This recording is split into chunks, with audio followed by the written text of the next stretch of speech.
Hello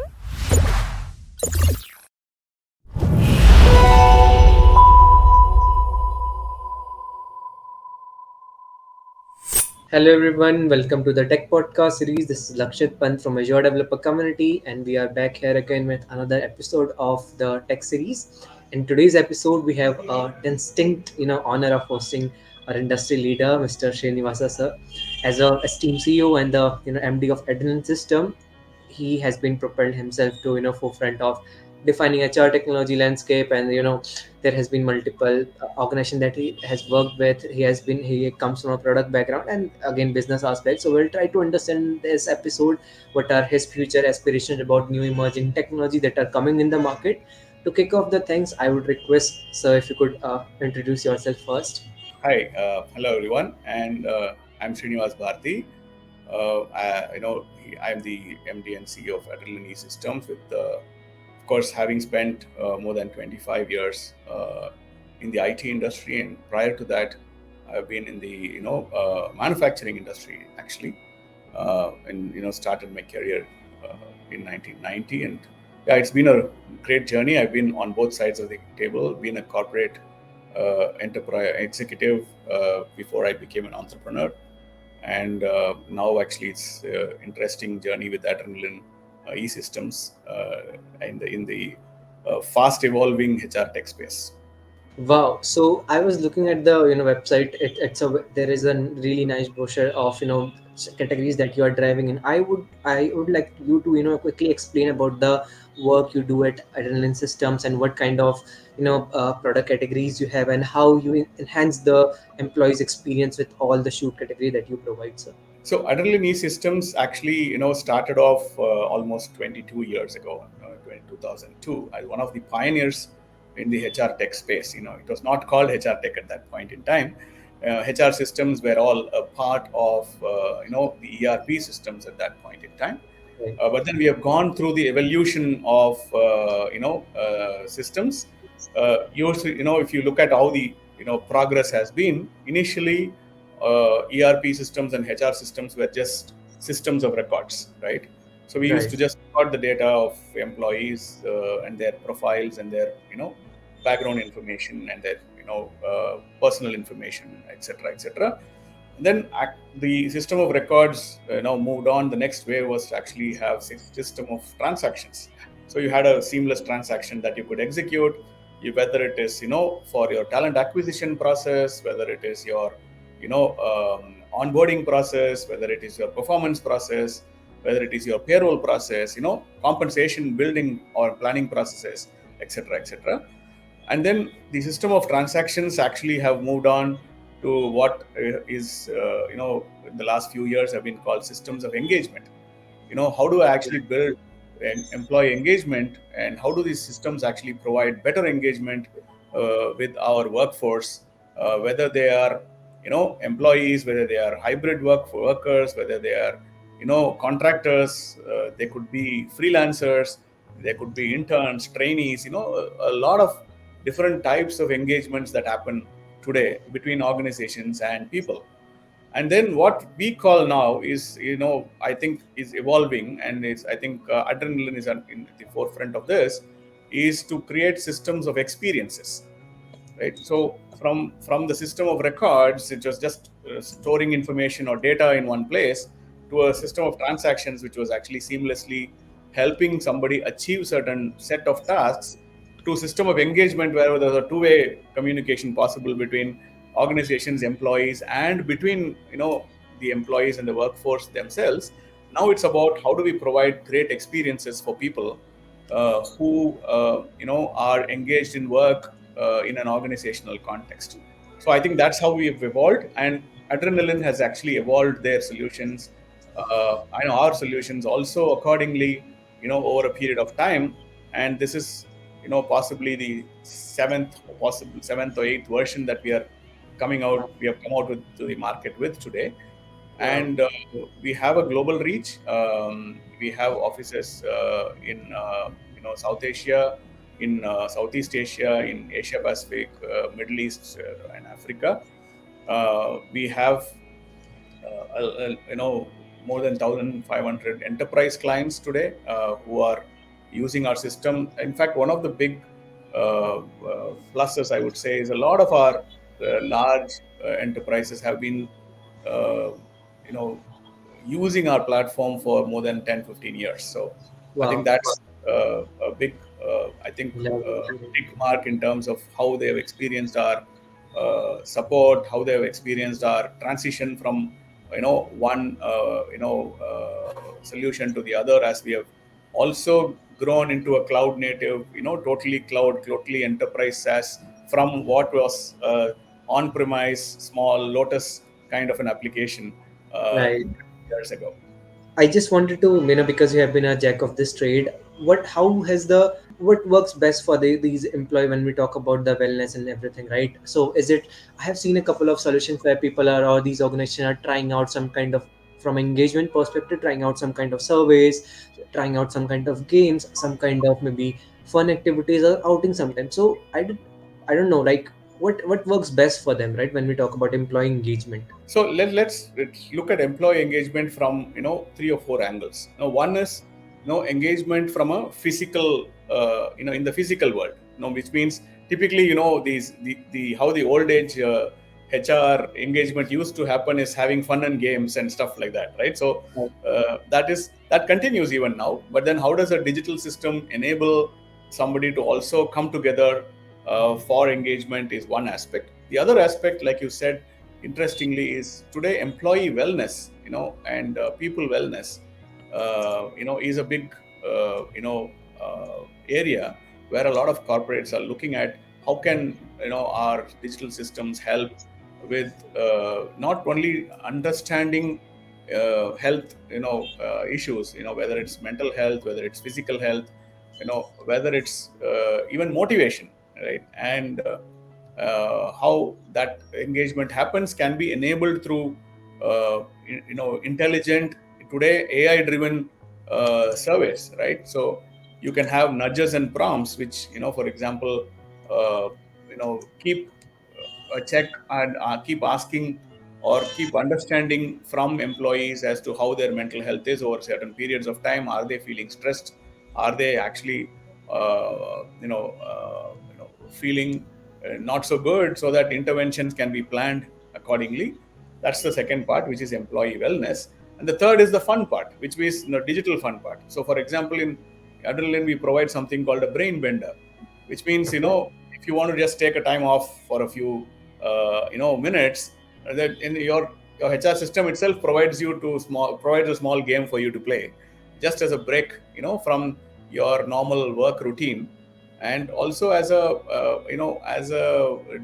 stress buster, right?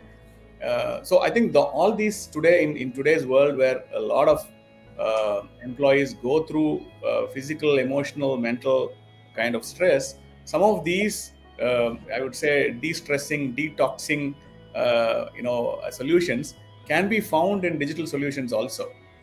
And how do you feel, sir, these fancy term coming into the play after working in this industry for 2 decades now? These fancy terms when we talk about anything like the trend has been changed, right? It's entirely changed when we talk about expectations. The employees' expectations has been changed drastically, right? Earlier we Yes, used to talk about means engagement from a one talking perspective, right? Like one employee is talking to another and that's like a fun for them. Now it went beyond, like, because definitely believe there are multiple challenges as well, like work from home is absolutely. one of the biggest one, right? How do you keep a track of it?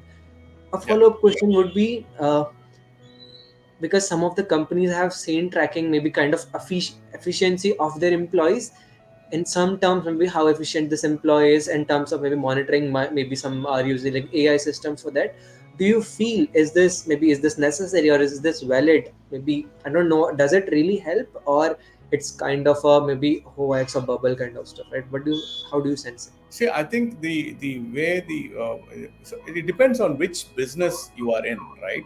So if you are in a knowledge business, if you're in an IT business, ITES business, and then in those kind of businesses where you can be anywhere as a person, you can be sitting anywhere, you can be contributing the same kind of work that you were doing earlier in a physical space. So the physical space does not restrict you from being engaged today, not only with the organization but also socially with other employees and workforce in the system.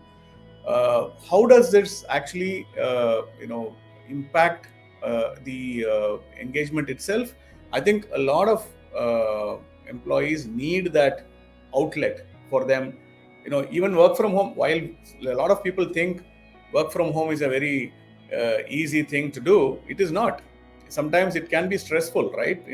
Especially when you have other people at home, when you have, you're living with family sometimes, or you have a small child at home, etc. I think even that could provide a lot of stress in your workplace, which is essentially your home itself.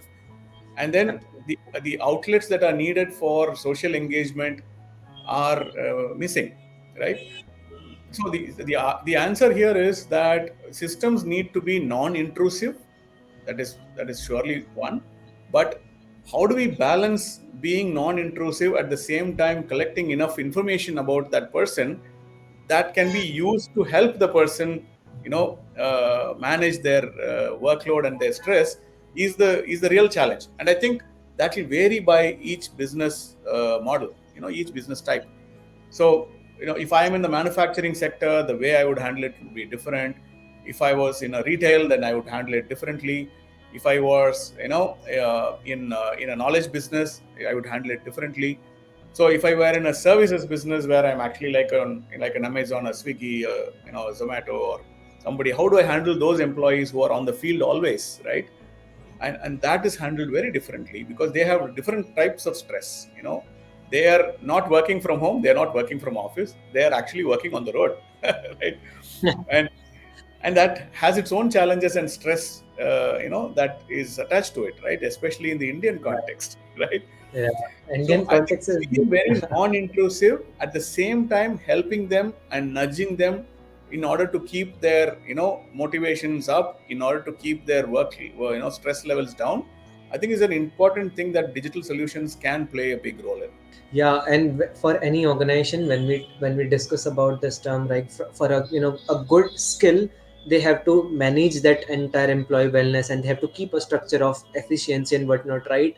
But on the other side, if we see from a so this is my perception from a employee perspective, the expectations had been set higher, I believe, because earlier it used to, it's not like now everyone, like there are multiple allowances, insurance, everything is there, right? It's not it's not something we used to do or practice earlier, right now. But again, one is getting all those allowances, employee wellness apps, and keeping track of everything, but still they are like, this is not well enough, I need some more, right? So what do you think about this?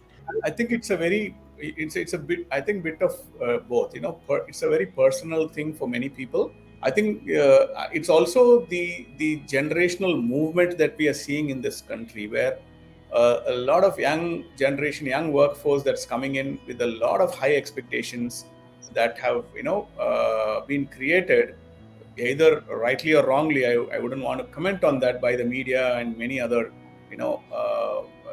outlets. But then I think it's also depending on the background in which that person is coming from, as a family, Right. as a place. So if for a person who is coming from a village, let's say, he's possibly the first graduate in the system, he's the first person who is coming out and actually trying to get an employment in a city. For him, I think the experience is very different. He's happy with whatever he gets, and Yeah, he or she absolutely. gets. And until the time possibly the next generation comes in, because they have started their initial workplace experience with a bar being slightly higher. So I think Right. the bar is getting pushed slowly, and a lot of workforce we see today also, the impact of connecting with people globally, right? In a lot of corporates, in a lot of global enterprises today, the interconnectedness of people who actually see, visit other countries, and how the regulations are there, how the people are actually getting treated there, etc. The exchange of these ideas also plays a role in the expectations being different. Now, from a as you mentioned about this generation gap, right? I just really wanted to ask this question to you. For a Gen Z, how do you think from a product background, right? It's very tough to really understand right now what the user wants, especially I'm talking about the younger generation, right? These corporates are very, it's a big challenge that we nothing is working out. Everyone is like testing and dry running something, like maybe this should work out, maybe this should work out. So from a product per se, from a product designing per se, from funnel making per se, what do you think how one should survive in this industry, or as who is aspired from a product background making the user experience better? Because everyone is clueless at this point of time what the this younger generation wants. So what Yeah. do you think? So I think you took the right word, which is experiences. I think focus on experiences, and that's what I think we are doing now, which is, you know, just breaking down these experiences into what I am calling micro experiences. Wow. Now, Okay. looking at micro experiences and creating a set of these micro experiences that form a foundation of your product, and then build upon that to actually give a overall experience. So just before our this one, I was talking to our product team and saying, how do we actually, package these micro experiences in a solution that says, every time it could be a very, not all tasks are, extremely, easy to do. Not all Yeah. tasks are also interesting to do, right? Right. Uh, Many tasks are dull, you know. So if I go to a person who is running, let's say, whose job is to process all the employees' payroll, or the HR person who is actually moderating all the performance appraisals that have come out, the task is very dreary for them, possibly, right? Now, Right. how do I make that experience better, right? So for each, there is hyper personalization that needs to come in here, which Okay. means that what you feel is a great experience could be different for somebody else. So I was Okay. giving this example of how, we should not assume that, let's say I'm going on a journey from a place A to place B. Do I enjoy walking the entire journey, or do I actually enjoy taking a cab and going off straight away from A to B? Depends on the person, right? Right. And how do Agree. I Yeah. actually tailor my product to cater to both kinds of people, right? How do I create Wow. those micro experiences for me during my journey? That is actually something that I appreciate as a great experience. Now, I think that is the product management mantra that's going to make us win. Yeah. See, we were talking about learning management system. If you have a course, it's a 1 hour, 2 hour, 3 hour course. But then we are talking about micro learning today. We say, okay, anything more than Right. 7 minutes, I think the attention span of Gen Z is not going to be there, right? In the, can I actually have micro reels in a way, right? Like Insta reels. Can I have micro reels which Right. have just small, small things that actually keep, pushing in interesting information for them to digest? I think that's the way for, attracting Gen Z, and any Gen Z person who is looking at building a product, I think, can focus on micro experiences. Is my thought. Maybe 1,000 thoughts or maybe 1,000 ideas per minute. It's something which is driving them on, I believe, because in those micro experiences they're experiencing a cup, at one point of time, if I'll stick to one video, right, it's like 1 hour it will take on a one particular thing. Now with through all these micro experiences I'm exploring 1,000 things, right? So maybe that's what driving in, right? That's what kicking in now. Yeah. I think maybe there's something that is, of course, it's a social media creation, but I think there are again still some. You find folks, but of course, a lot of Gen Z, like you said, are in that space where they would want to have multiple micro experiences, kind of strung together, but they could choose what they want to see. As we are reaching to the end of this podcast, I really want you to highlight this, right? From a, it's all about corporate wellness, and any thoughts on building something around mental wellness from a larger audience, right? Because right now you are catering a problem which is explicitly for corporate. What are Yes. your thoughts about building? Because nowadays it's the biggest problem of industry that exists in the market, right? Mental health is something which everyone is, even a 17-year 15-year-old kid is suffering from depression. Well, it's not a depression, it's just their school exam, they're not learning enough, but yeah, what do you think about this? What are your thoughts and what are your plans for this? So we actually in our product itself we have something called Mood Express, right? Okay. We have something called Mood Express that captures the mood of a person who has come into the organization at different points in time, and then we provide some nudges which actually have specific questions about understanding the mental health and the mental space of employees at various points in time during their workday. But then how do we use this information, and how do we provide the right interventions for them to help them actually cope up with these is the important thing, which is what we are working on, Okay. obviously with certain partners in the space who are specialists in that area, to see how do we then provide our corporates that as a plug-in service that can actually capture the mood, the sentiment, and the mental health and the well-being of employees over various points in time, and then use this information to have analyze that and provide insights to the organization for taking action and providing interventions at the right time. So now again, any last thought, as we have already, because we due to I have a couple of things to ask, right? I have a couple of bunch of questions, but due to paucity of time, we have to keep our conversation short. So any last thought or comment you want to share with leave with all the audience, right? Just feel free to share. It's more of advice. Sure. I think in the space where we are talking about people, I'm not using the word HR purposely, because today it's about people, and people can come in all hues and all shades and all types. But how do we provide great experiences for all kinds of people, all types of engagement that organizations have with people, and focusing on those, I think, will help a lot of organizations and the CHROs in those organizations, the CEOs in those organizations, provide longevity of the workforce, with purpose, right? So purpose and passion, if we have to look at purpose and passion as the two drivers for longevity of employees in an organization, providing the great people experiences, I think, should be the way that CXOs should be thinking. Wow, thank you for those kind Thank insights. you. It was my pleasure to host you for this podcast. And to all listeners, that was our time. Here we have discussed about employee expectation, digital system, wellness, expectations, and what are the future industry from industry per se, what where we are going. Right, this is what we have discussed in this entire podcast. We are coming up with lots of initiatives to help you with all these learning purpose. Right, so keep learning, keep upskilling. Thank you everyone for listening to this podcast. Thank you, sir. Thank you.